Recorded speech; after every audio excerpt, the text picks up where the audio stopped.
na ye okelilanga ayebinga na kombo nanga baide ayebie na kombo na ye kasi fema ya solo ayebinga na kombo nanga ipade baide na yebie na kombo na ye okelilanga ayebinga na kombo nanga baide na kombo na ye kasi fema ya solo ayebinga na kombo nanga inazimia eya baide na yebie na kombo na ye okelilanga ayebinga na kombo nanga baide na yebie na kombo na ye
Thank you.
Change a vida, yes,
Merci, merci. Acclamons pour sa gloire.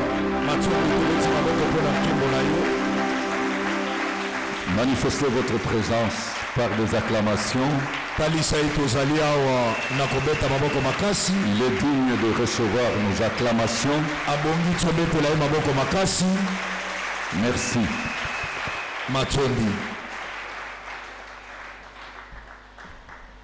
Dieu est parmi nous par le Saint-Esprit. Les saints anges sont en mission. Ils vont exercer leur ministère à notre faveur. Je vous exhorte. C'est le moment décisif de la vie. C'est un virage décisif parce que c'est un grand rendez-vous. Et je dis un rendez-vous sacré pour notre destinée meilleure. Alors la foi vient de ce qu'on attend. Ce qu'on attend vient de la parole de Christ. J'aimerais que vous puissiez ménager votre temps pour être dans la présence de Dieu, et nous aussi nous allons tenir compte de votre temps parce que l'esprit des prophètes est soumis aux prophètes.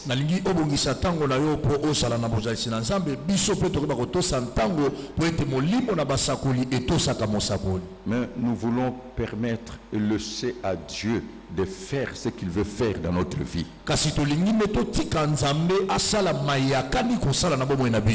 Je répète encore, ce qui est impossible aux hommes est possible à Dieu. Rien n'est impossible à Dieu.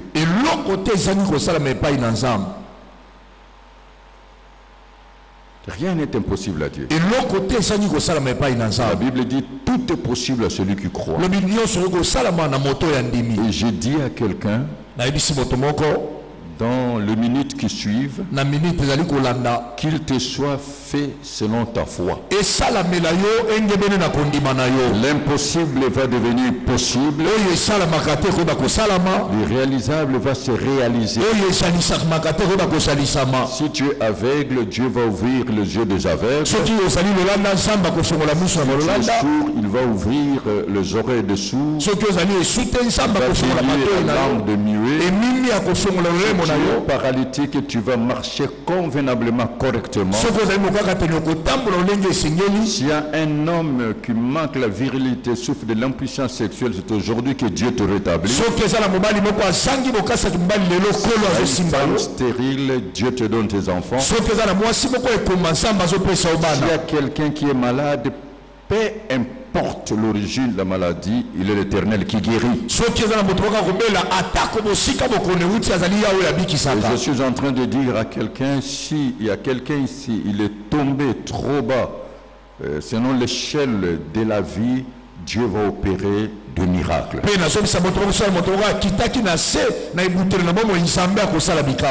Vous savez, je ne pas un vocabulaire pour vous dire ce que Dieu est. Humainement, je suis limité. Mais en tant que disciple de Jésus-Christ, chrétien né de nouveau, et ma Bible, c'est l'outil principal de mon travail car j'exerce le ministère de la parole et de prière dans le sacerdoce royal. Biblia ezali esalulanga mosala pote na kosaila botloto molelo bapela mabondeli na katsa na bonganga isantu na bonkumu. J'aimerais vous dire une chose. Nangina bisolo komoko. Ça c'est ma réflexion. O ezali libanzo na ngai. Et cette réflexion m'a conduit dans une autre dimension, la compréhension des choses. Libanzo memanga ne pimelo mosusu pe na bososo na makambo. Partons d'un concept. On ne peut pas parler de conception sans qu'il y ait un concepteur. On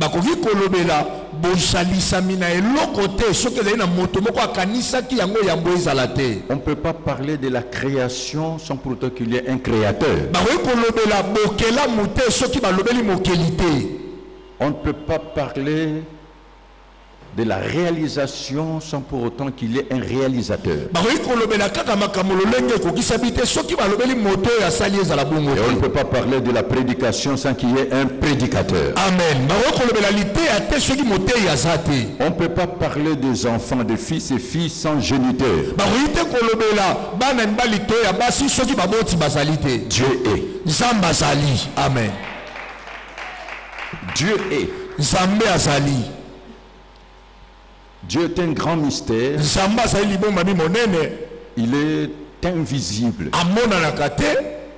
Il est souverain. Il est indépendant.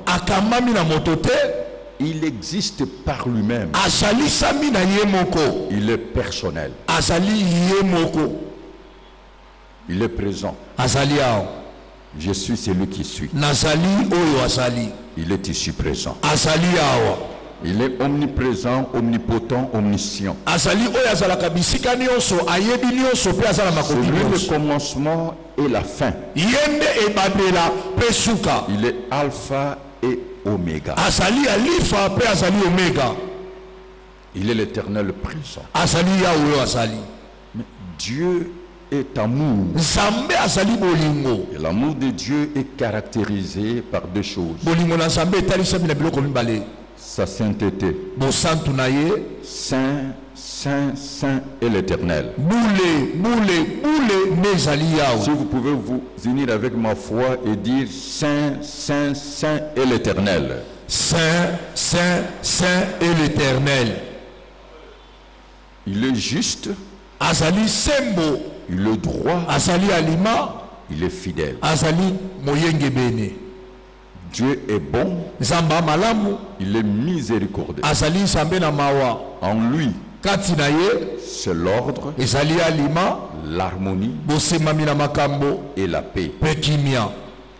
Il se manifeste par sa puissance. Vous allez voir ce qu'il va faire maintenant. Il se manifeste aussi par sa parole. Les deux pôles de manifestation de Dieu. Mais aujourd'hui, c'est ton jour, c'est mon jour. Dieu est l'auteur de votre vie. Vous y croyez fermement. Amen. Il est l'artisan de votre destinée meilleure. Vous y croyez fermement. Amen. Il est le garant de votre futur, celui qui contrôle tout. Vous y croyez? Amen. Est-ce que vous croyez à cela?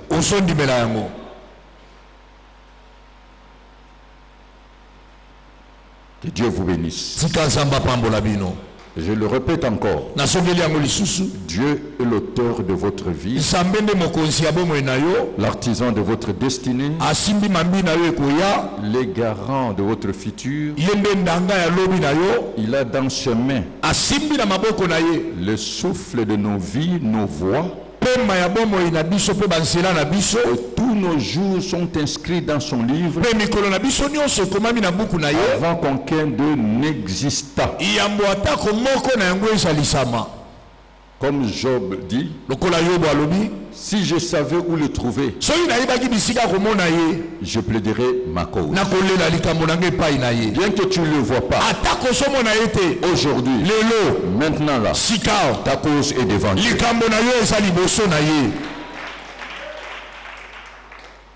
Je ne crois pas au Dieu de futur, mais je crois au Dieu de présent. Je suis celui qui suis. Jésus-Christ est le même hier. Pour ceux qui sont passés, aujourd'hui, et demain pour ceux qui viendront. Il est mon Dieu aujourd'hui et il va agir maintenant pour preuve de sa présence parmi nous. D'ailleurs, c'est lui-même qui dira, là où 2 ou 3 sont assemblés à mon nom, je suis au milieu d'eux. Il est fidèle et sa renommée s'est accrue par l'accomplissement de sa parole. Amen.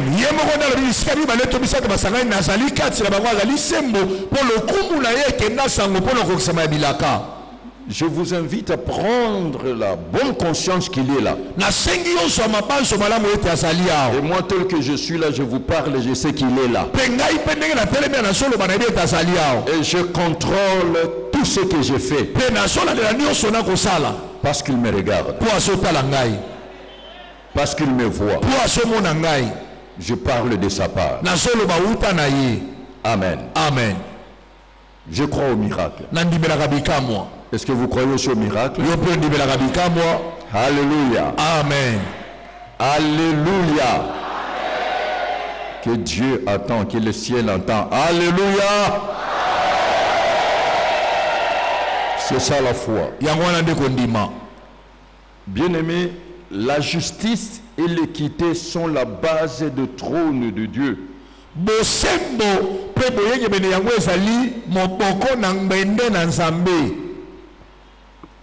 C'est biblique. La justice et l'équité sont la base du trône de Dieu. Alors qu'est-ce que la justice? Aujourd'hui, je vais parler lentement, mais sûrement pour votre compréhension. J'ai pris le dictionnaire biblique pour la terminologie des mots. Selon la Bible, la justice, c'est le fait de donner à chacun ce qu'il mérite de manière juste. En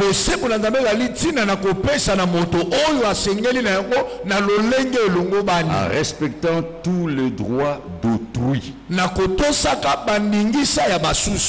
Amen. Amen.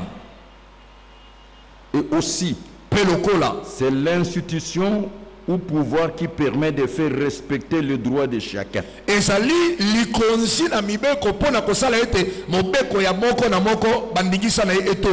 En punissant tout particulièrement ceux qui font le mal et en récompensant ceux qui font le bien. Alors, qu'est-ce que l'équité? C'est le traitement de chacun selon ce qui lui revient de droit. Alléluia. Amen. Bien-aimé, il y a le tribunal de Dieu. Aujourd'hui, je vous parle de la justice divine. Si nous prenons Psaume chapitre 7, le verset 12, paragraphe A,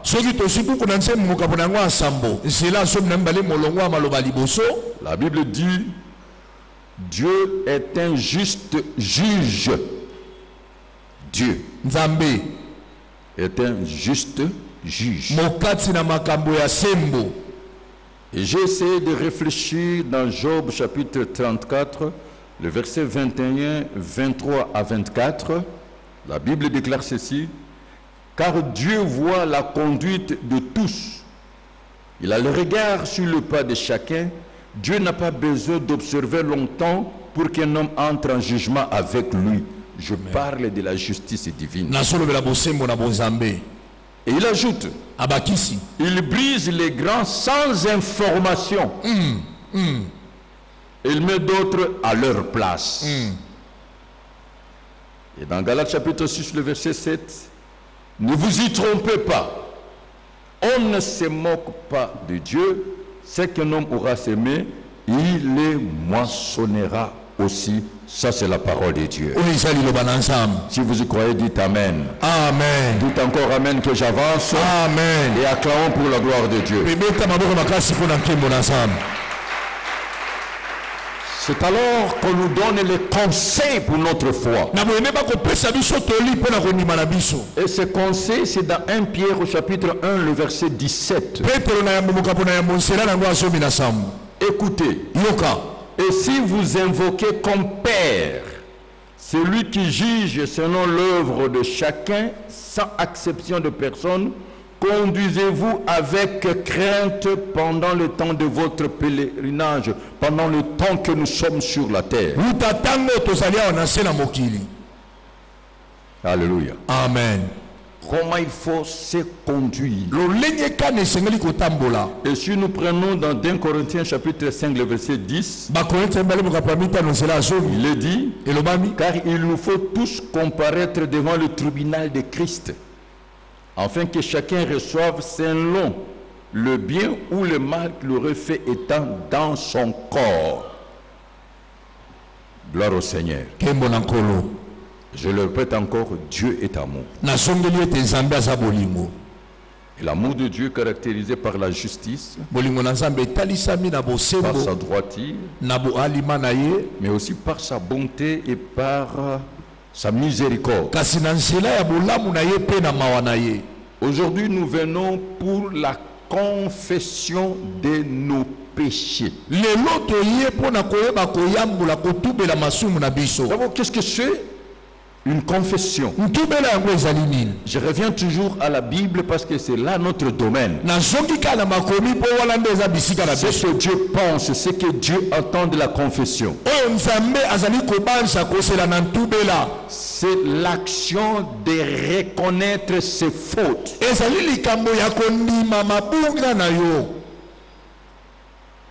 C'est une action interne de reconnaître ses fautes, ses manquements,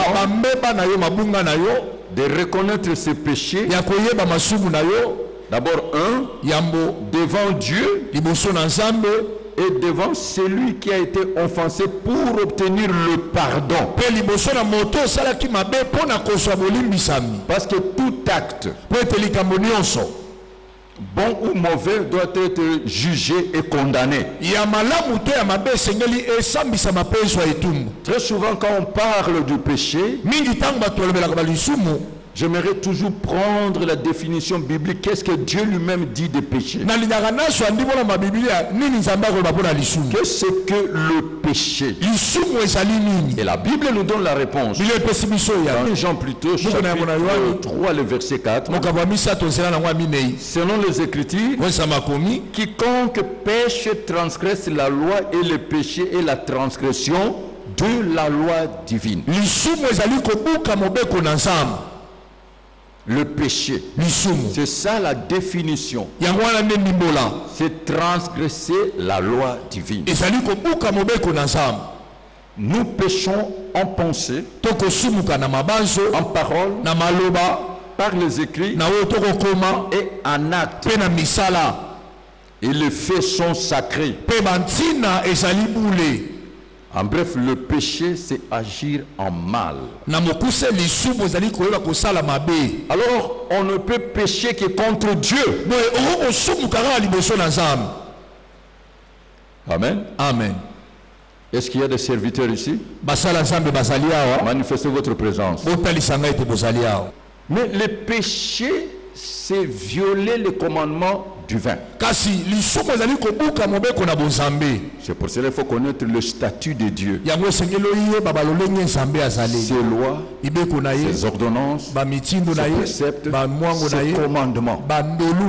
Parce que la loi est impartiale, c'est opposable à tous. Amen. Amen.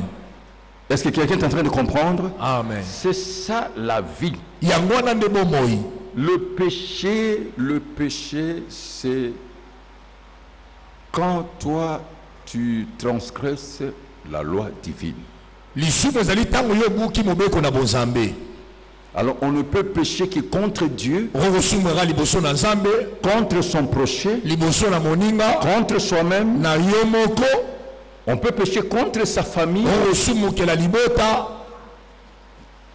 contre l'église, même la nation. Il y a des gens qui ont suivi la nation et la nation les rejette. Alors maintenant, il faut savoir, aujourd'hui, je ne parle que de toi avec Dieu. Est-ce que vous savez très bien? Amen. Devant Dieu. Ici, je m'adresse aux croyants, aux chrétiens, qui ont le péché conscient, le péché volontaire, le péché caché, le péché secret. L'ensemble de ces péchés sont les causes de blocage et de limites dans la vie des gens.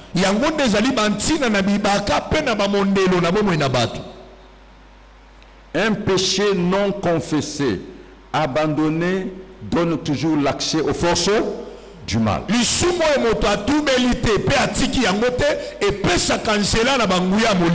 Ésaïe chapitre 59 verset 1.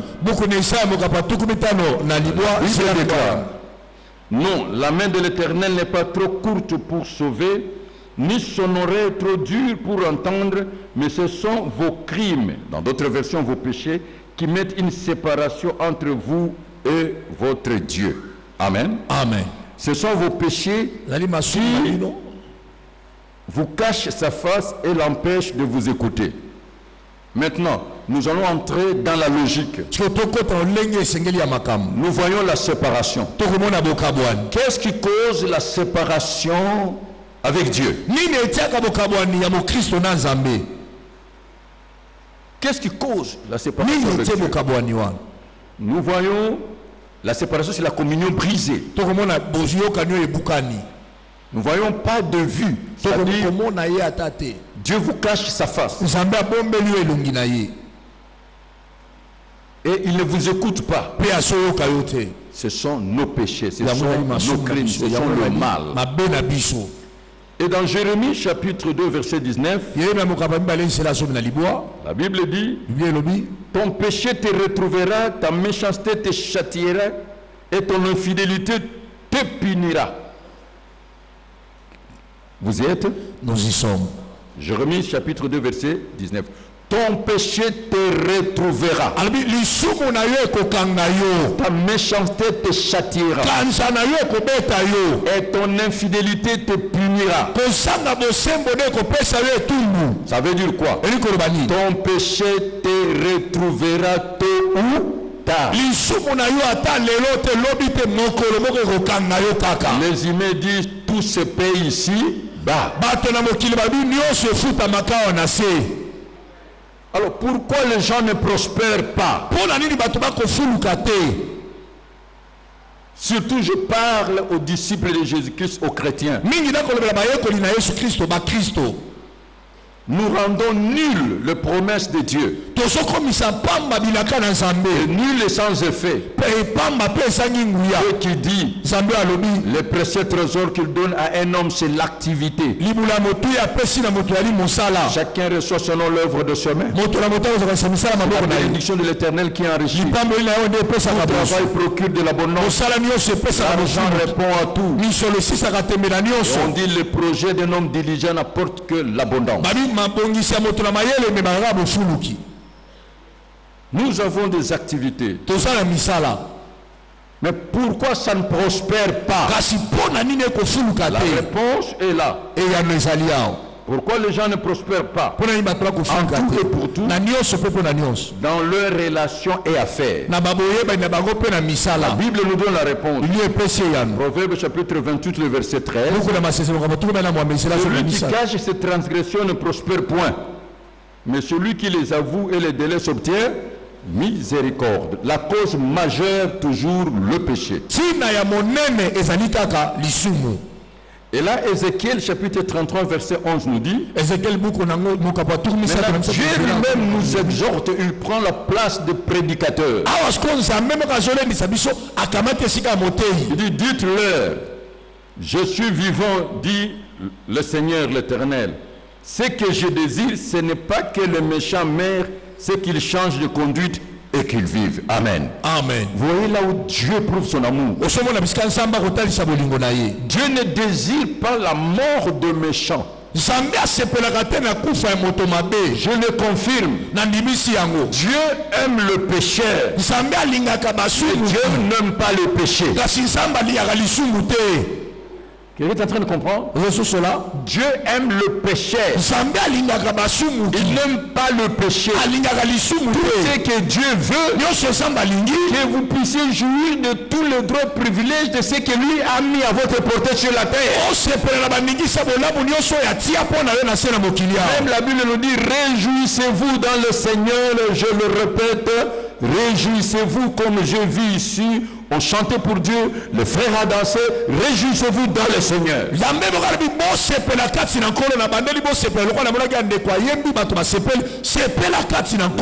Dieu est l'orateur lui-même. Dites-leur. Et moi je répète ce que Dieu a dit, je vous dis. Je suis vivant, dit l'Éternel. Je suis ici, dans cet auditoire. Ainsi dit l'Éternel. Ce que je désire, ce n'est pas que le méchant meure, c'est qu'il change de conduite et qu'il vive. C'est votre part de responsabilité. Vous savez, à un certain moment, il faut sonder les Écritures. Parce que l'ombre prêche une réalité cachée. Un jour, je me disais, nous, c'est difficile à un homme d'avoir une bonne conduite. Oui. Parce que Dieu lui-même dit, depuis qu'il a créé l'homme, les pensées de l'homme sont mauvaises. Ses désirs sont toujours penchés vers. Amen. Amen. Mais Dieu a créé l'homme selon son image et sa ressemblance. Le plus grand pouvoir que Dieu a mis dans l'homme, c'est de prendre la décision de demeurer ferme. J'ai étudié l'histoire de Caïn. Et tu vois que le tribunal de Dieu, ce n'est pas comme nous. D'abord, Dieu a prouvé à Caïn qu'il peut dominer le péché. C'est-à-dire ne pas transgresser la loi de Dieu en tuant son frère. Ces intentions-là. Ce que Dieu dit est vrai. Et là, c'était après la chute. Le péché se couche devant ta porte. Ses désirs se tournent vers toi. Mais toi, domine. Donc c'est possible. Quelqu'un peut dire c'est possible. C'est possible. Dis encore c'est possible. C'est possible. Je me suis rendu compte que ce qu'il faut que nous puissions enseigner aux chrétiens, c'est la discipline. Malgré que le diable nous met dans les contraintes, surtout des besoins sociaux, pesanteurs de la vie qui poussent les gens. Et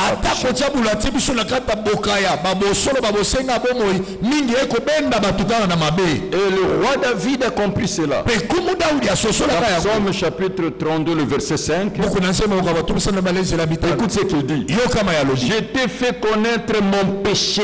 Je t'ai fait connaître mon péché. Je n'ai pas caché mon iniquité.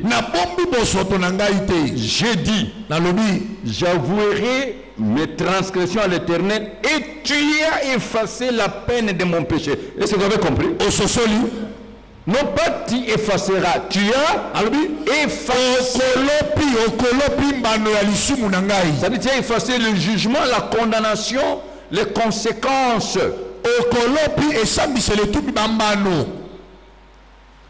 Nous sommes dans la justice divine. Car la vengeance divine est un acte de la justice. À moi la vengeance, à moi la rétribution. Vous y croyez fermement. Amen. Frères, soyons conséquents envers nous-mêmes. Actuellement, moi je suis un homme de prière. D'ailleurs, le fondement de base et la force de ma vie, c'est la prière. Jeûne, prière, méditation.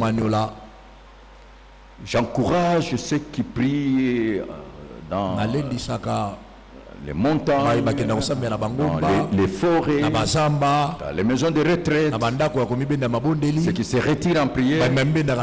Je vous encourage, si vous vous retirez, être solitaire pour chercher Dieu. Mais pas en termes de formalité. Qu'est-ce que je dis en termes de formalité? S'engager dans le combat spirituel dans un état de péché ne fait qu'aggraver les cas. Amen.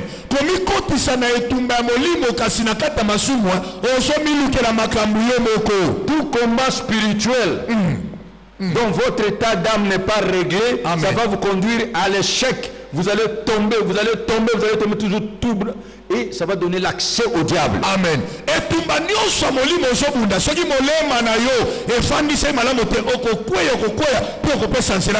Nous devons préparer le peuple de Dieu au combat spirituel. Mais s'engager dans le combat spirituel, dans un état de péché caché, conscient, volontaire, faiblesse, ne fait qu'organiser et aggraver la situation. Et c'est un accès au diable. Et c'est là qu'il nous lie et nous détruit.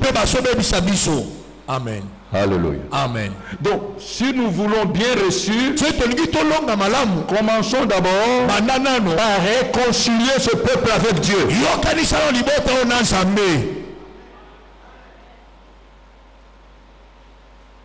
Nous pouvons tout faire. Ça, c'est la parole de Dieu. Je vous parle avec amour. Bien-aimés, les souvenirs de nos péchés cachés, secrets, conscients, s'élèvent comme des témoins à charge. Dieu nous accuse. Et les conséquences de nos péchés se constituent en lien, en chaîne, en filet, en maladie, en handicap, en possession démoniaque. Les victimes cherchent à nous détruire. Qu'est-ce encore et j'en passe. Vous allez voir que le présent va devenir sombre, l'avenir incertain. Vous êtes dans le trou noir. Il y a la présence des démons, parce que Dieu te cache sa face, parce que Dieu fait le sourd l'oreille. Il y a une cause de séparation. Qui peut me dire amen? Amen. La Bible dit Dieu ne tente personne au mal. Chacun de nous est tenté quand il est attiré par la convoitise. La convoitise enfante le péché, et le péché produit la mort. Dieu éprouve notre foi, mais Dieu ne nous tente pas.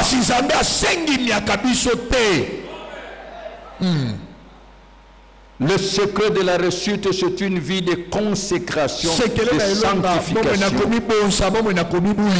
Je le répète, Dieu l'a dit dans 1 Pierre chapitre 1. Le verset 15. Qu'est-ce que la Bible dit?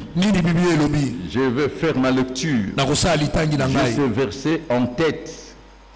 La Bible déclare ceci. Comme celui qui vous a appelé est saint, soyez saints dans toute votre conduite, car il est écrit, vous serez saints, car je suis saint, l'Éternel. Jusque-là, ça passe ou ça casse? Ça passe. Vous voyez comment c'est froid? Si j'avais dit bando qui va comment aller là, amen. Mais donc il bosse à yomoko. Encouragé. Le Seigneur est ici. Je vous dis la vérité. Et vous verrez sa gloire. Cette vérité n'est pas seulement pour vous, c'est pour moi. C'est moi qui ai médité. Je me prêche d'abord avant de vous prêcher. Amen. Et toi, vérifiez les informations si c'est correct.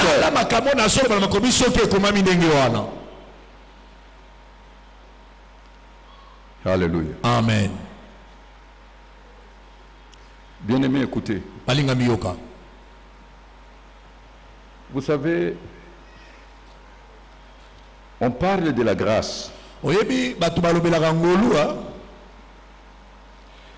Mais pas très bien. Il ne faut pas parler de la grâce pour justifier ce qu'on ne peut pas justifier. Amen.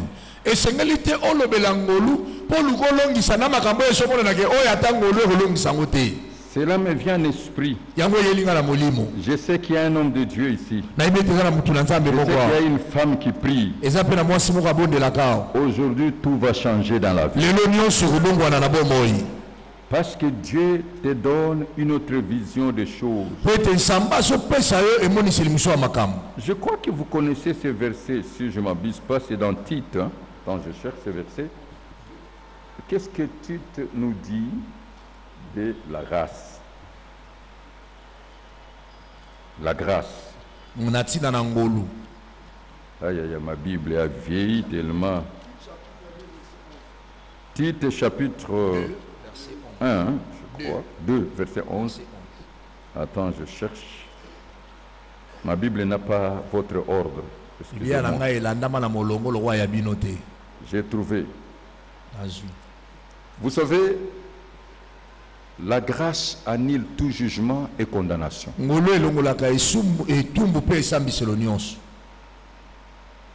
La grâce annule le conséquence.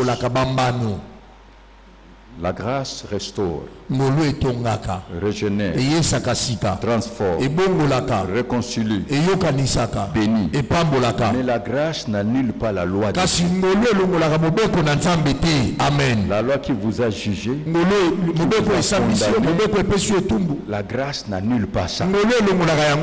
C'est pour cela que la Bible dit, car la grâce de Dieu, source du salut pour tous les hommes, a été manifestée. Elle nous enseigne à renoncer à l'impiété et aux convoitises mondaines et à vivre dans le siècle présent selon la sagesse, la justice et la piété. C'est ça la grâce. D'ailleurs, celui qui a reçu la grâce, il doit prendre la décision de ne plus poser les actes qui l'ont poussé dans le mal. Amen. Parce que la grâce est une seconde chance. Est-ce que vous êtes en train de comprendre? Amen. Aujourd'hui, Dieu nous donne l'opportunité de se décharger de fardeau. C'est une recommandation qu'il m'a dit pour cette génération. Le fardeau de nos péchés devant lui. Ici, je vais aller avec ces réunions en série. Ici, je ne parle d'abord que devant Dieu. Je ne vous pousse pas à confesser devant les hommes. Ici, on parle d'abord de Dieu. Et le reste des démarches, ça viendra. Ne brûle pas les étapes. Donne-moi l'amen que j'avance. Amen. Alors aujourd'hui, Dieu nous donne l'opportunité de se décharger de fardeau. On parle de fardeau de nos péchés devant lui. C'est une question de prise de la bonne conscience, j'insiste. C'est une question de rentrer en lui-même, de revenir à vous-même. De prendre la décision Car la voie par excellence, c'est la repentance sincère.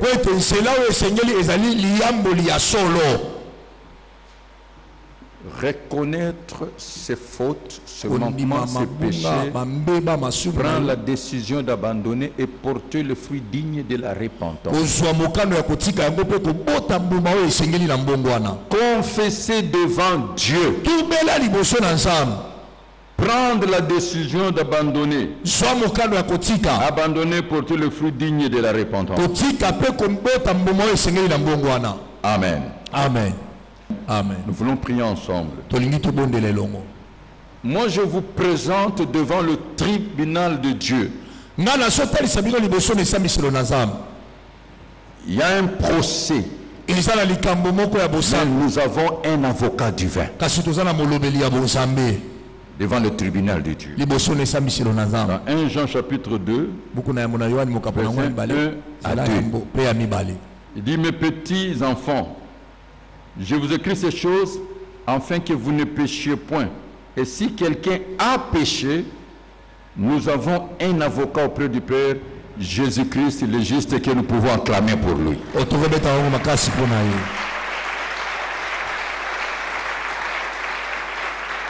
Nous avons un avocat. Je compte sur cet avocat divin maintenant.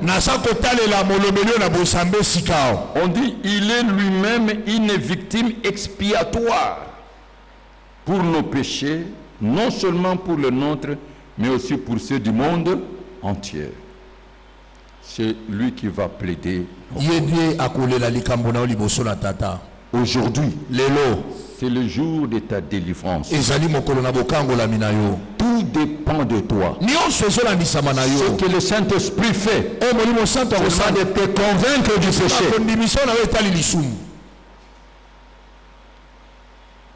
C'est son rôle maintenant. Te convaincre. Te rappeler.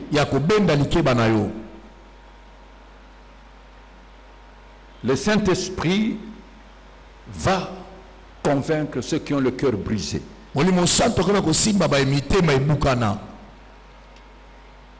Parce que attendez-vous au pardon de Dieu.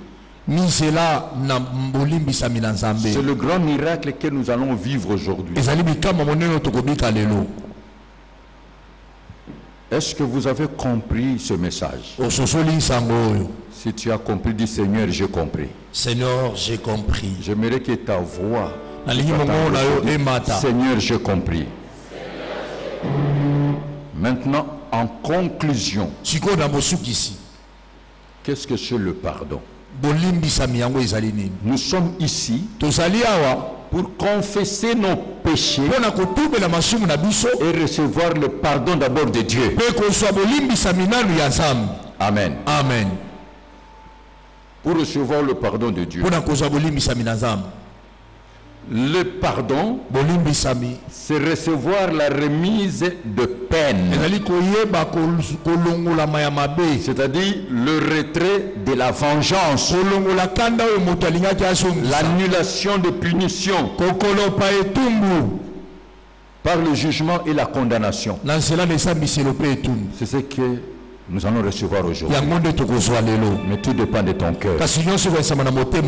Tout dépend de ton cœur. Est-ce que vous avez compris? Amen. Je répète pour une bonne compréhension. Nous sommes ici. Toi et moi, chacun pour soi, pour tous, pour confesser, pour faire la lecture de notre vie, la lecture de notre marche devant celui qui nous a créés, devant Dieu, pour recevoir le pardon. Et le pardon, c'est recevoir la remise des peines. C'est-à-dire le retrait de la vengeance et l'annulation de condamnation par le jugement. Mais les effets du pardon, d'abord c'est la réconciliation avec Dieu. Vous allez remarquer une plénitude de jamais vue. Vous allez sentir sa présence. La réconciliation La remise en état initial et vous entrez en bon terme avec. De ce côté, si Dieu est pour vous, qui sera contre vous? Que Dieu soit de votre côté. De ce côté, si Dieu est pour vous, qui sera contre vous? De ce côté, si Dieu est pour vous, qui sera contre vous? Premier effet, la réconciliation. Deuxième effet, lui-même Dieu commence la réparation, la restauration, la régénération et plus le bénédiction. Il est tenté de vous réhabiliter. Alors il faut être sincère devant Dieu. La bénédiction, c'est la grâce qui annule. Écoutez, celui qui pardonne accepte de mettre en son compte les conséquences des dégâts collatéraux de la personne pardonnée.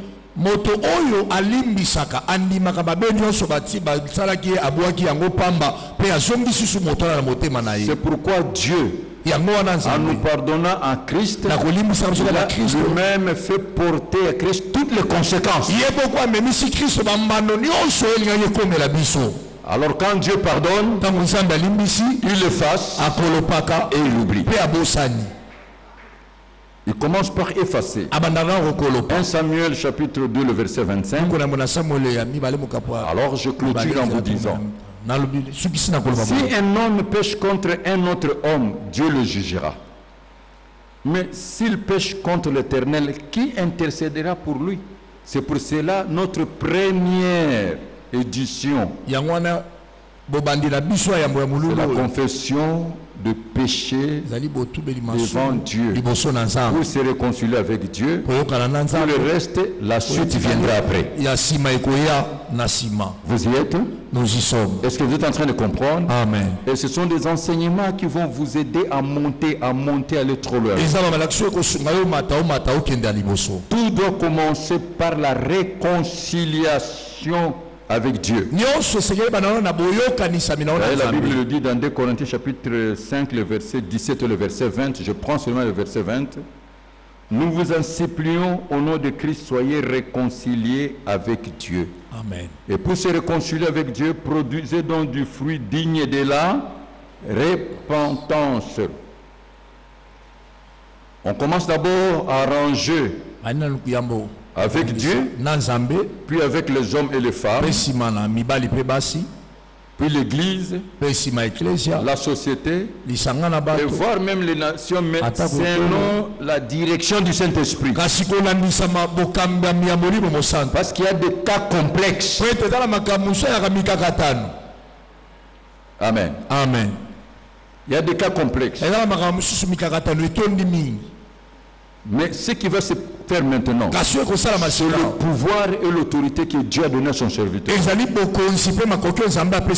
En commençant par Moïse, serviteur de Dieu que nous sommes, nous devons aller devant Dieu avec le fardeau de péché de son peuple. Il est le temps de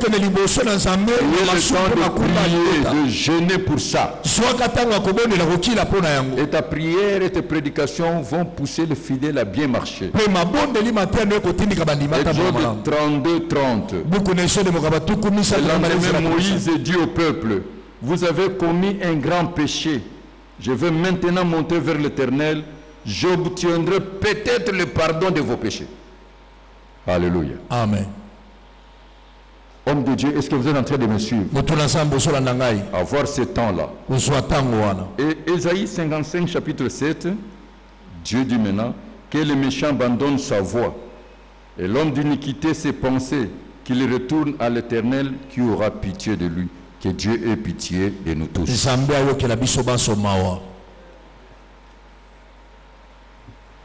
À notre Dieu qui ne se lasse pas de pardonner. Et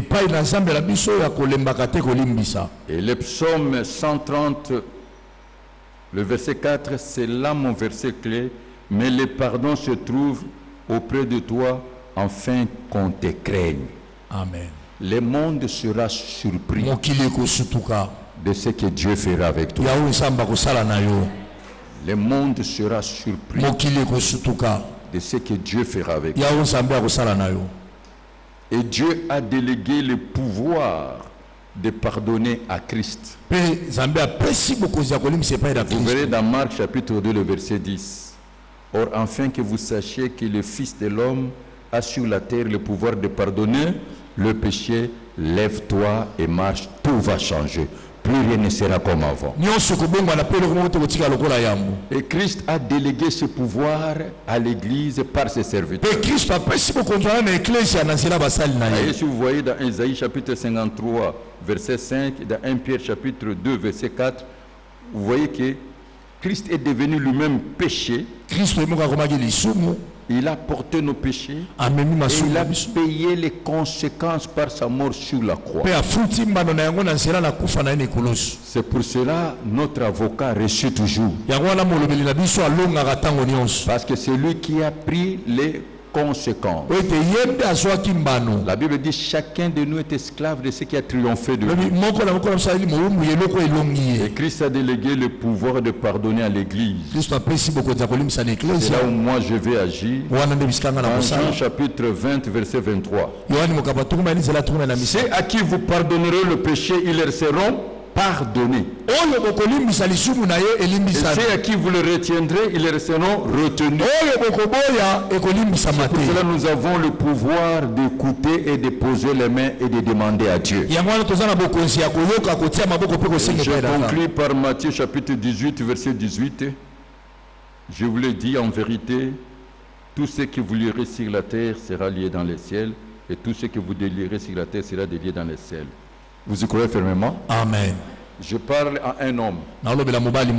Je parle à une femme. Je parle à tous ceux qui m'écoutent. Pendant que j'étais en prière, le verset clé que Dieu m'a donné, c'est le psaume 145, verset 14. Ainsi, l'amour de Dieu se manifeste par ce que je dis. L'Éternel soutient tous ceux qui tombent. Je parle à tous ceux qui sont tombés. Personne ne connaît. Toi seul tu connais. Mais aujourd'hui, je te dis, la grâce de Dieu. Dieu te donne ce message. L'Éternel soutient tous ceux qui tombent. Tu as le soutien de Dieu. Tu vas te repentir. Et il redresse tous ceux qui sont courbés. Que le Saint-Esprit puisse vous convaincre. Je m'arrête là aujourd'hui.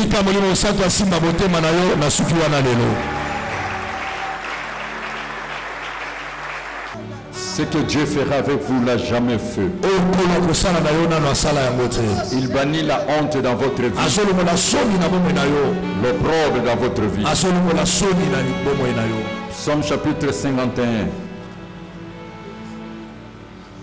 Prends cette prière à cœur et prie avec moi. Si tu as la Bible là, quand je lis, toi aussi tu lis. Écoute nos prières, ô Dieu. Ô Dieu, aie pitié de nous dans ta bonté. Selon ta grande miséricorde, efface mes transgressions. Répétez avec foi. Ô Dieu, aie pitié de moi dans ta bonté. Selon ta grande miséricorde, efface mes transgressions. Lave-moi complètement de mon iniquité. Et purifie-moi de mon péché. Car je reconnais mes transgressions. Et mon péché est constamment devant moi. J'ai péché contre toi seul. Et j'ai fait ce qui est mal à tes yeux. En sorte que tu seras juste dans ta sentence. Sans reproche dans ton jugement. Voici, je suis né dans l'iniquité. Et ma mère m'a conçu dans le péché. Mais tu veux que la vérité soit au fond du cœur. Fais donc pénétrer la sagesse au-dedans de moi. Purifie-moi avec le sang de Jésus. Et je serai pur. Lave-moi. Et je serai plus blanc que la neige. Annonce-moi l'allégresse et la joie. Et les os que tu as brisés se réjouiront. Détourne ton regard de mes péchés. Efface toutes mes iniquités. Et c'est là au nom de Jésus-Christ. Ô Dieu, crée en moi un cœur pur. Renouvelle en moi un esprit bien disposé. Ne me rejette pas loin de ta face. Ne me retire pas ton Esprit Saint. Rends-moi la joie de ton salut. Qu'un esprit de bonne volonté me soutienne. J'enseignerai tes voies à ceux qui les transgressent. Et le péché reviendront à toi. Pardonne-moi, Seigneur. Pardonne-moi, Seigneur. Au nom de Jésus-Christ, que le Saint-Esprit me donne la force d'abandonner, de demeurer ferme et de porter le fruit digne de la repentance. Révèle-moi de ta force et de ta puissance. Fais de moi un sujet de joie et de bénédiction. Sépare-moi du mal.